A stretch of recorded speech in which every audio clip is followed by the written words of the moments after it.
So next we're talking about the radiator cap and how that functions in the cooling system. So it's obviously going to seal the top of the radiator to not let coolant go out of the radiator. But it's also going to do a couple other things. It's going to maintain system pressure, and that's really important because what we want to do is with the pressure we can reduce or we can raise the temperature at which it boils. Water normally boils at 212 degrees. If we put pressure on the system, we can keep it as a hot liquid and not go to a vapor all the way up to approximately 260 degrees.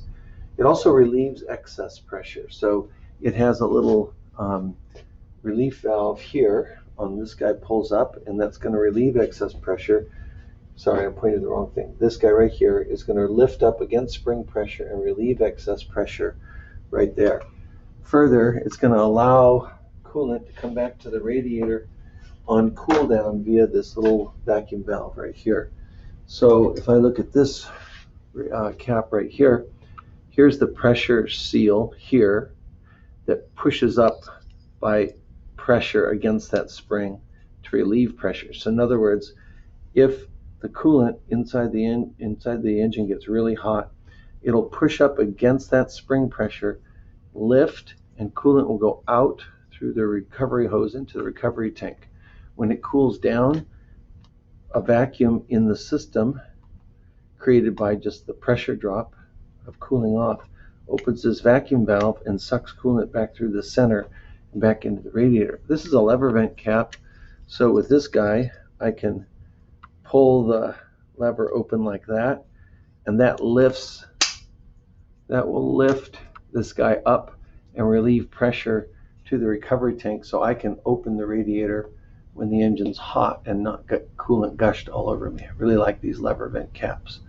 There's the seal here that keeps the coolant in the top of the radiator.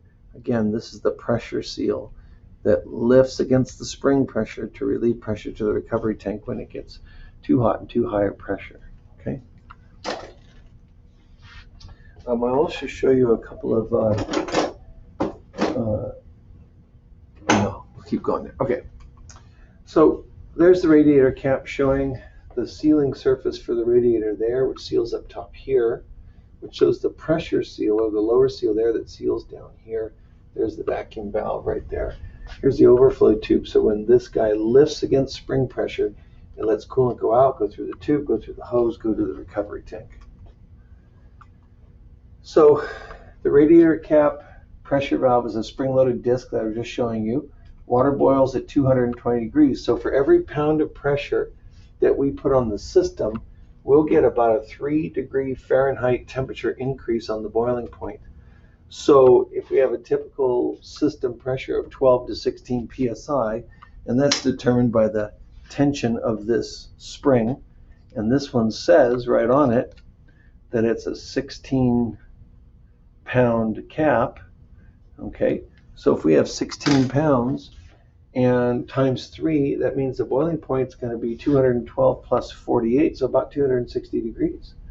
So we find that a hot liquid will still dissipate heat much better than a hot vapor. So we want to keep the coolant in the radiator as a liquid and not as a vapor. Okay, so if we pressurize it just by having that spring-loaded cap, then we can raise the boiling point.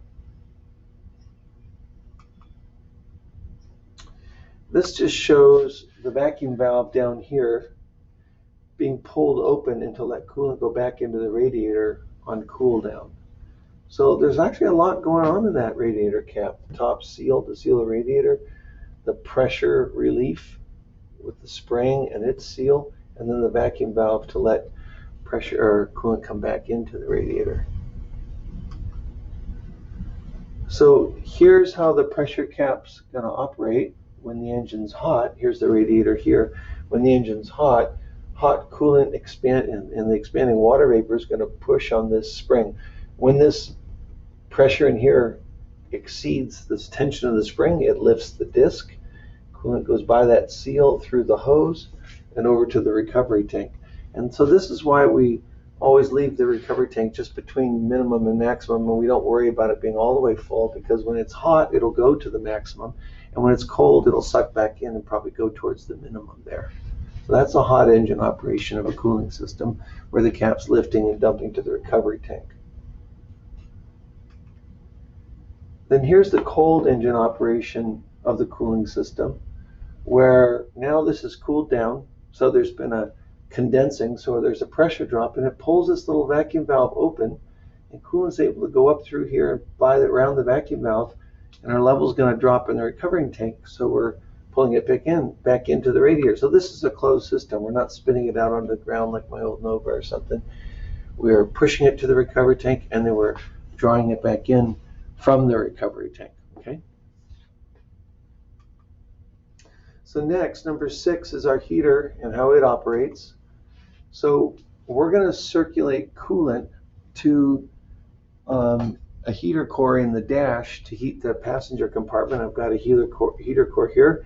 It's just a small radiator. It's all it is. It's got vertical tubes running this way, and it's got fins going zigzagging back and forth, and it's got 2 aluminum tanks.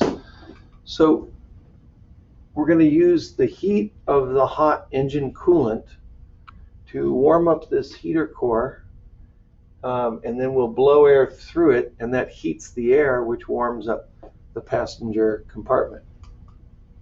I'll go back there for just a second.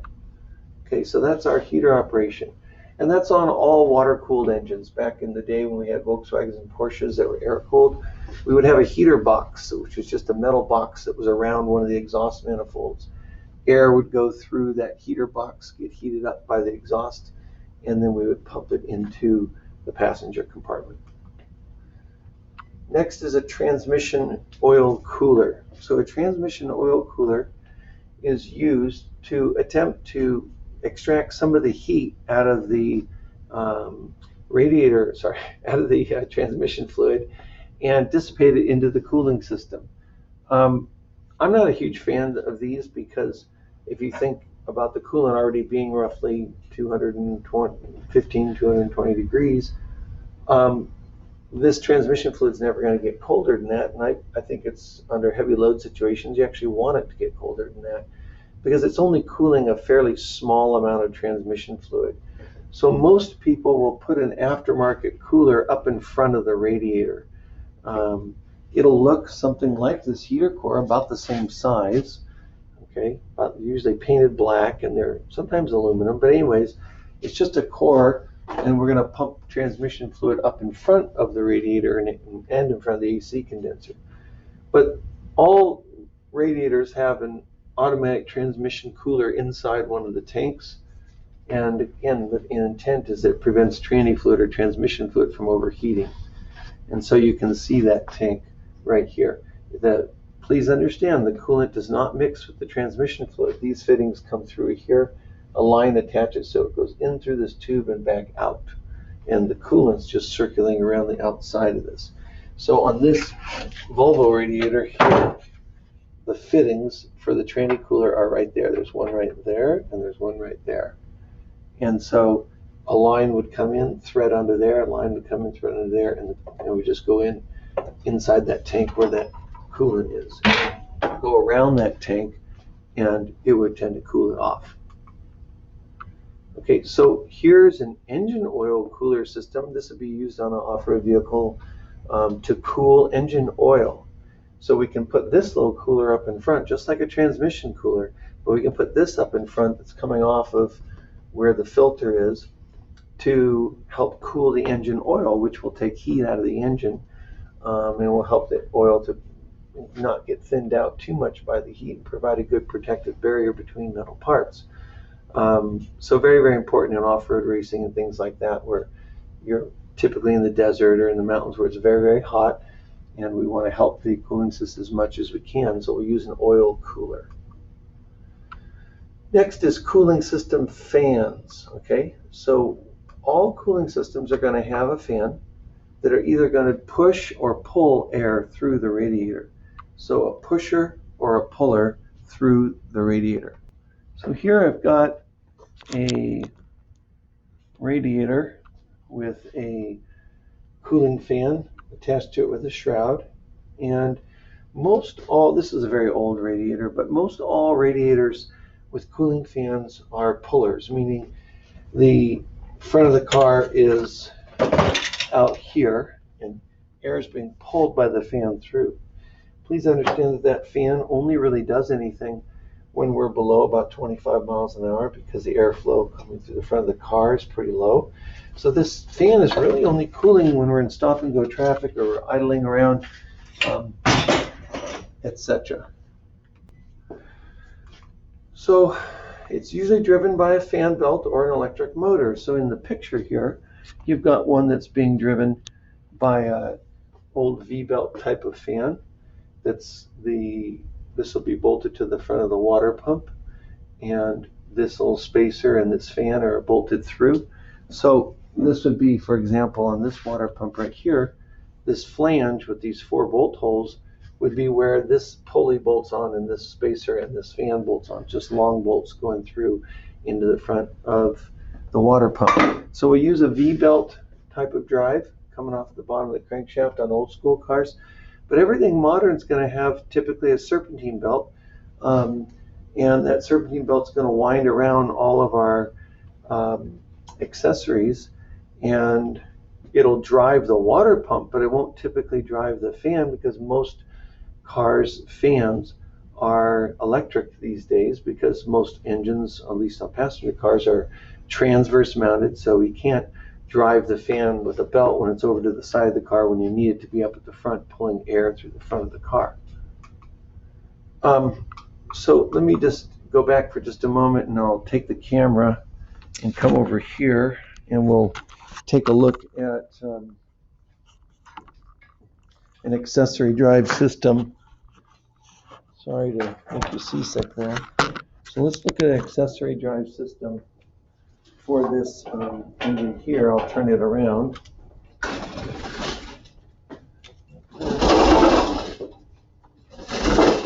So this is a V6 Ford engine, and you can see the serpentine belt winding around all the components. That's the crankshaft there. That's driving the serpentine belt.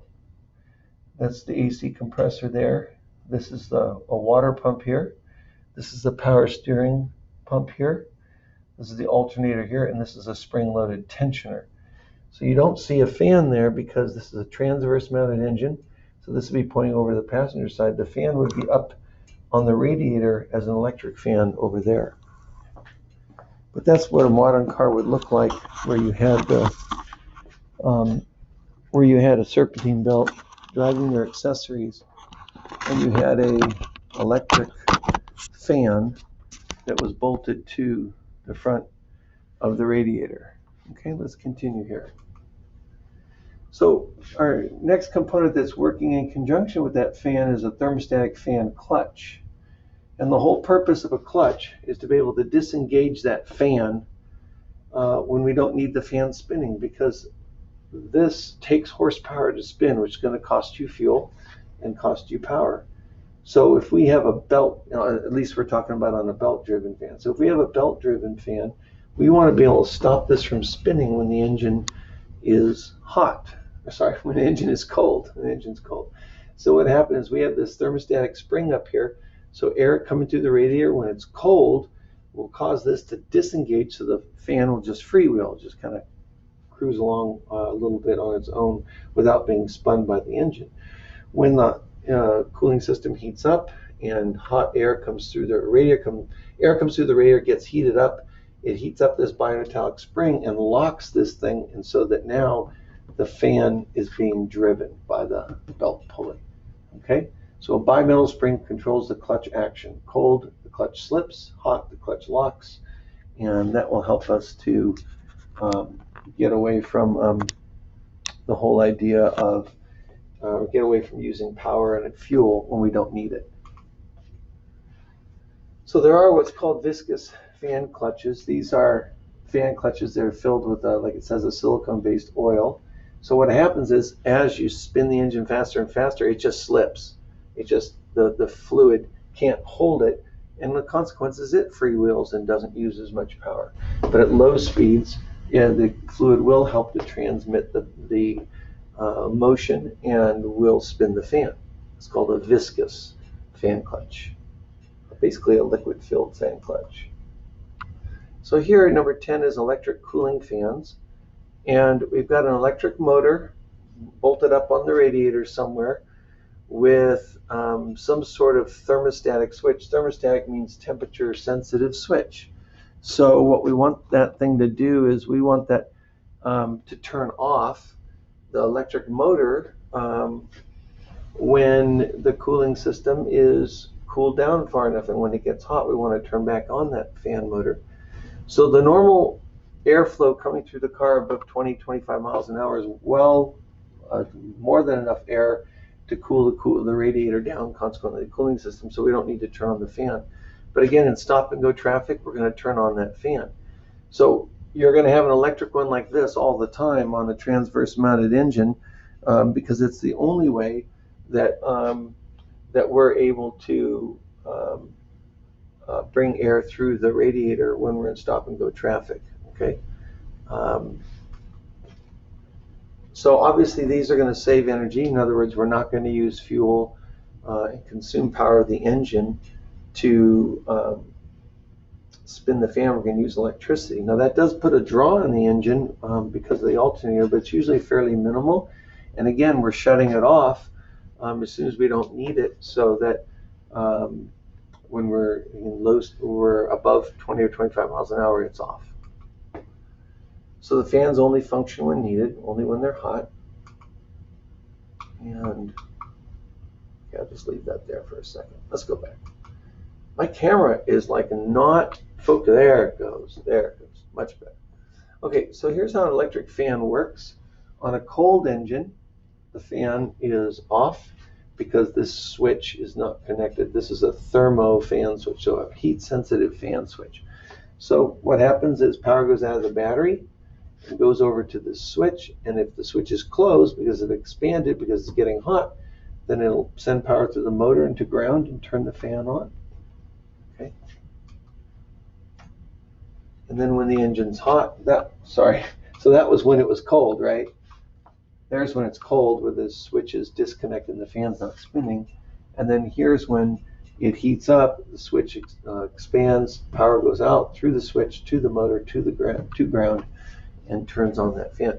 Now on most modern cars, the grounding of this fan is going to be probably controlled by the PCM. So the PCM is going to have the ability to turn on and off this fan in certain instances. For example, let's say the switch has a value that doesn't make any sense at all. The computer's going to say, forget it, I'm just turning the fan on because I don't want to risk overheating the engine, destroying the engine.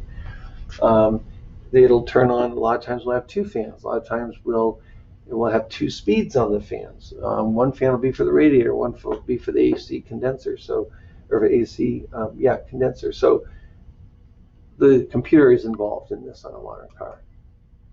And so here we go. PCM controlled electric fan. When cold, PCM does not energize the fan relay, so the fan doesn't spin.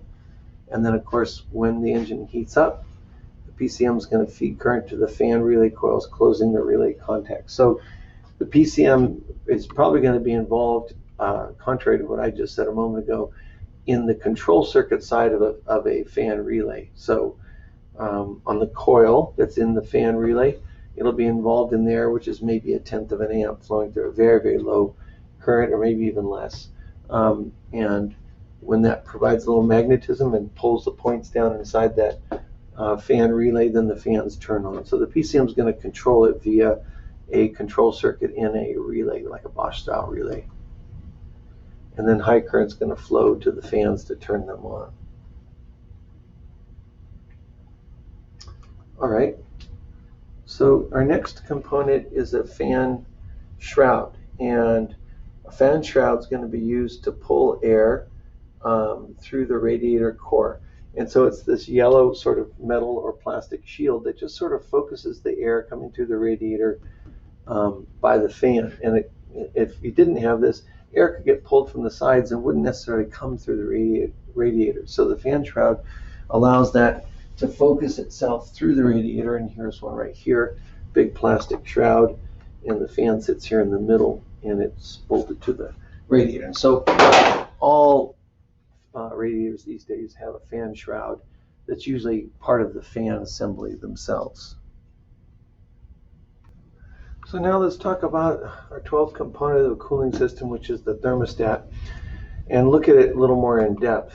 So the thermostat's going to sense the coolant temperature and control the coolant flow to the radiator. So what's really going on is the thermostat just heats up because of the hot coolant, and consequently when it heats up, it causes this valve here to open, hopefully.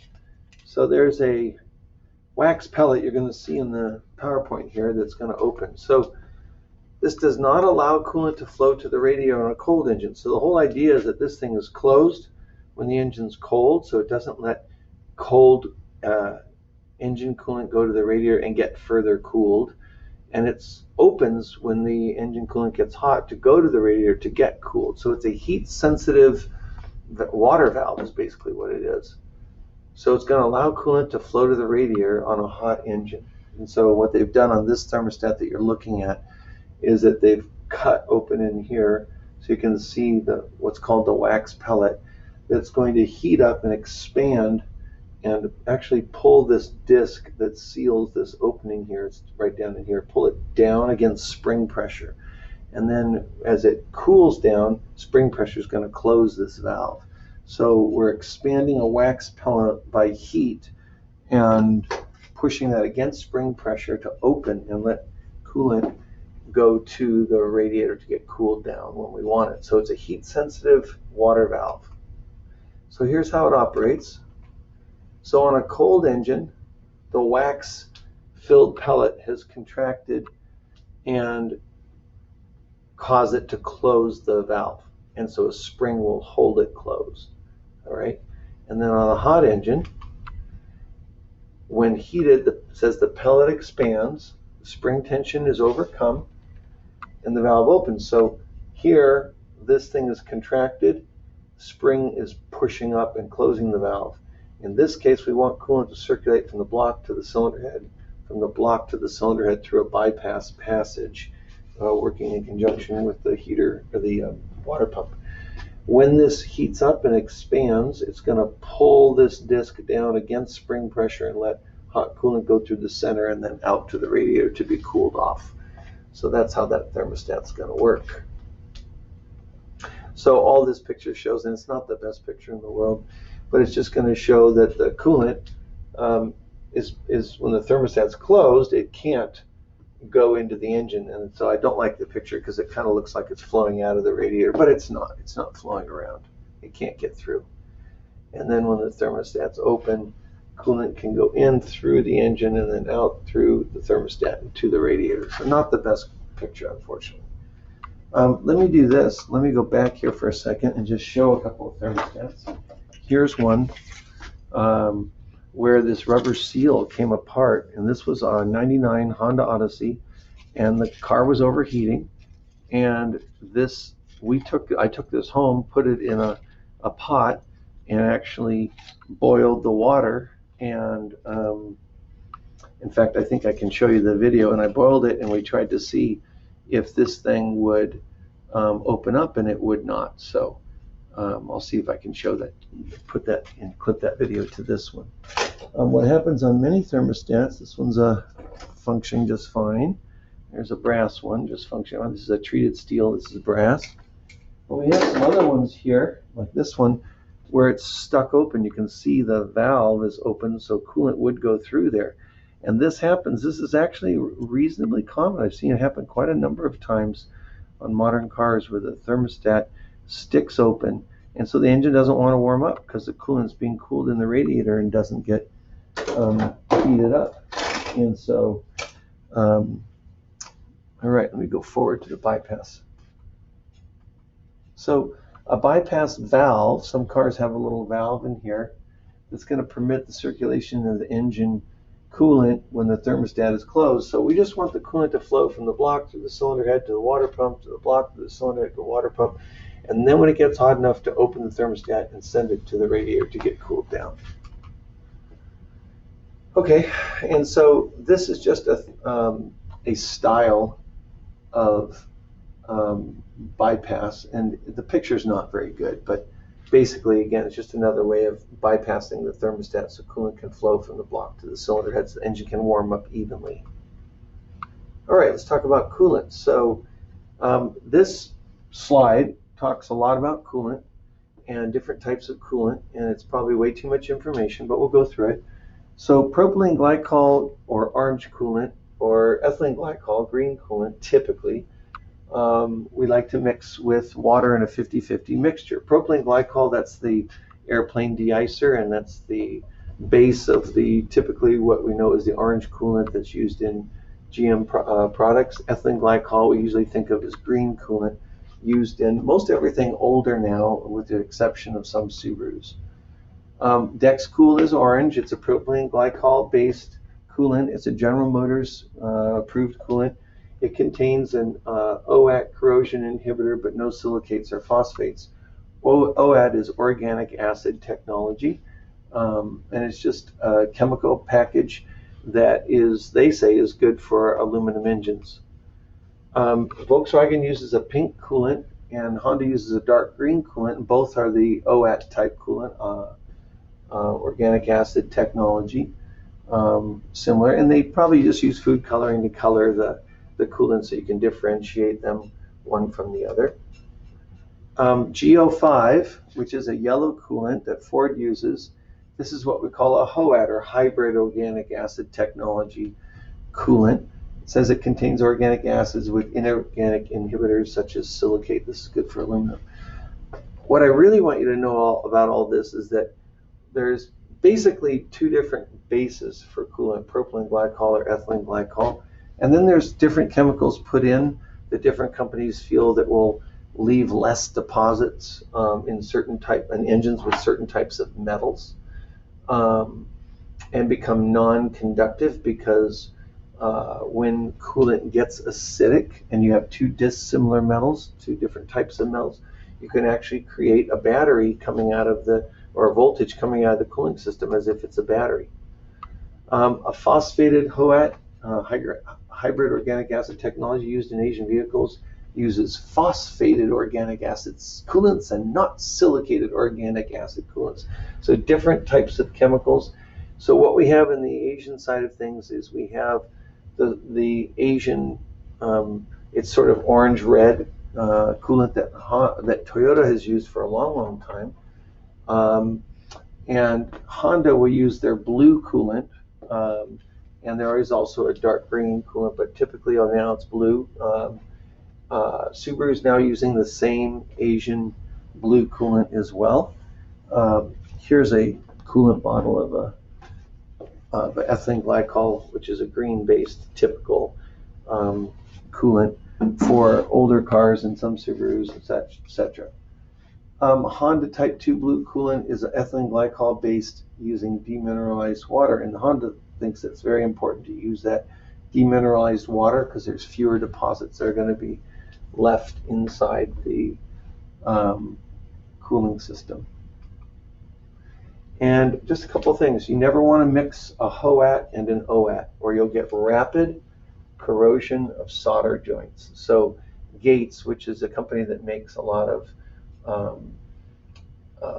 cooling system products, belts, hoses, things like that, they say in water pumps, etc., you don't mix these two types of coolants, or you're gonna hurt solder joints and things will start coming apart. So coolant's going to prevent freezing, coolant's going to prevent rust and corrosion, and coolant's actually going to lubricate the water pump, and it's also going to cool the engine. So those are our functions for the coolant, which is 50% antifreeze and 50% water in our climate. We're going to try and prevent freezing by lowering the freezing point. We're going to prevent rust and corrosion by having corrosion inhibitors in here because water is pretty corrosive. We're going to lubricate the water pump, okay, or at least on the seal of the water pump. And we're going to cool the engine. So what do you get out of all this stuff? Well, what you should get out of it is that you don't mix coolants. You keep the coolant that's in the car the same all the time, and you change it frequently. And I'm going to tell you to change it more frequently than manufacturers is. There's lots of manufacturers say, oh, you can leave it in there for 100,000 miles. I'm going to tell you to do it every 2 years or every 30K to keep that coolant nice and clean and nice and full, so you don't get weirdness growing in there. You don't get any voltage coming out of the cooling system that could mess with a computer sensor reading, cause the engine to run weird, something like that. So every other year, drain and fill the coolant minimum. We'll be showing you how to do that in the shop later. So this just shows a head gasket, pretty dramatic picture, with a lot of rust and corrosion here on a head gasket that didn't have coolant. It was protected by water only. And this is how it looks when it's had coolant against it. So water is very corrosive without the antifreeze in there. So antifreeze and water mixture, it just says we're going to lower the freezing point at about 50-50 mix of antifreeze to water to bring the freezing point down to about -34 degrees. So that works pretty well.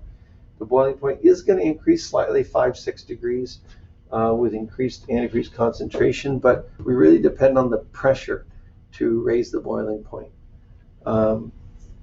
And so coolant boils, it says about 226 at 50-50 and 230 at a 60-40 concentration. That's a little higher than I said, so that's about 14 degrees at 50-50. I thought it was a little less than that. So our 15th component here is a block heater, and a block heater aids in the engine starting in cold weather. So what a block heater is, it's just a little heater element like this, and we put current through that guy, and just like the coil on an electric range, it's going to heat up. It's going to heat that coolant, and it's going to make the engine warm, so it wants to start when the engine's in really, really cold weather. So it says, I do not know why the lighting on that thing will not calm down, but it keeps changing. Sorry for the pulsing nature of that. Okay, that stopped it when I came in. Let's see what happens when I go out. Oh, it keeps doing it. So I'll stay in there. Okay, that's weird. So it's going to aid the engine in starting in cold weather. So believe it or not, a lot of cars from the upper Midwest and East Coast come with a block heater, and it has a little 110 plug hanging out outside, so people hook an extension cord to the car and leave it plugged in all night, and it keeps that engine warm. And if I was living in a cold climate, especially with a big engine like a diesel engine, I would absolutely have a block heater to keep the engine warm, because you know that you wear an engine when it's very cold. So if you start a car at 20 below, the parts are really contracted, they don't fit well, and they're going to wear as they run. So if I can keep the block warmed up, parts can expand, and the consequence is the engine will run well and not wear out. So let's talk a little bit about cooling system instrumentation. Okay, cooling system instrumentation. Two types. We've got a dash warning light, and we've got a gauge on the dash. Dash warning light and gauge. When we talked about lubrication, you saw that we calibrated the oil pressure gauge by putting in a good known gauge. We can do that the same, and I'll show you how to do that in the shop with the cooling system using an infrared gun to see what the actual temperature of the engine is and see where we are in the gauge if you don't have a warning light. So a temp warning light looks like this. When the coolant's hot, temperature sending unit, which is a switch in the cylinder head, is going to complete a light circuit. So here's our temperature dash warning icon. It looks like a temperature bulb in a liquid. There's a battery and there's oil pressure. So anyways, so what happens is this thing is threaded into a coolant passage. Here's the threads. This is sitting in coolant.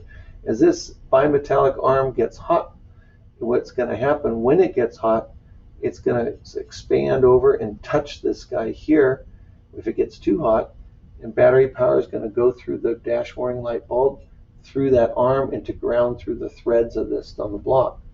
When this thing is colder, it contracts over here, breaks contact, turns the light out. So that's how we're going to use a temperature warning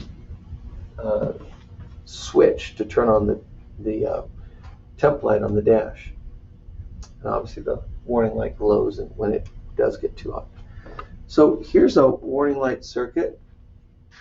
Sorry, the lighting is not so good on this guy. But there's a battery, and we're going to go up through a connection there, through the dash, through an ignition switch, through a fuse to the gauge. back to the dash, down to the sending unit. When this guy gets too hot, it expands, touches here, provides a path to ground, turns on the light bulb on the dash. Okay. Engine temperature gauge here we can look at for just a moment. And trying to get the lighting on that to change. There it goes. That's a little better. It's going to show that when it says the exact temperature on the gauge, well, that's not really how it works, because as you can see there, the hot and cold don't have any kind of temperatures labeled on them. So you don't really know what the temperature it is that it's pointing to. So that's why we'll use our infrared gun to sort of calibrate the gauge. So you've got a gauge and you have a variable resistance sending unit. You've got some sort of a sending unit that's going to be used to signal the gauge on the dash. And I will show you one of those in just a moment. So here's a temp sending unit, whether it's for a gauge on the dash or for a temp warning icon. But this little sending unit threads in to coolant here. As this guy heats up, it's going to change resistance in there to affect how the gauge reads. So this just shows that when it's cold, the sending unit has a high resistance. Current flows through the gauge. The gauge reads cold. When the hot, the sending unit resistance lowers. Current flows through the gauge, increasing the needle deflection to the right. I think the next slide, oh, it doesn't give us a picture, sorry. But anyways, just all the sending unit is a variable resistor, and it affects the amount of current flowing through that gauge, and so it pulls the needle to a different position is all that happens here. All right, that's it. So we got a couple of demos coming up that we'll be showing you here.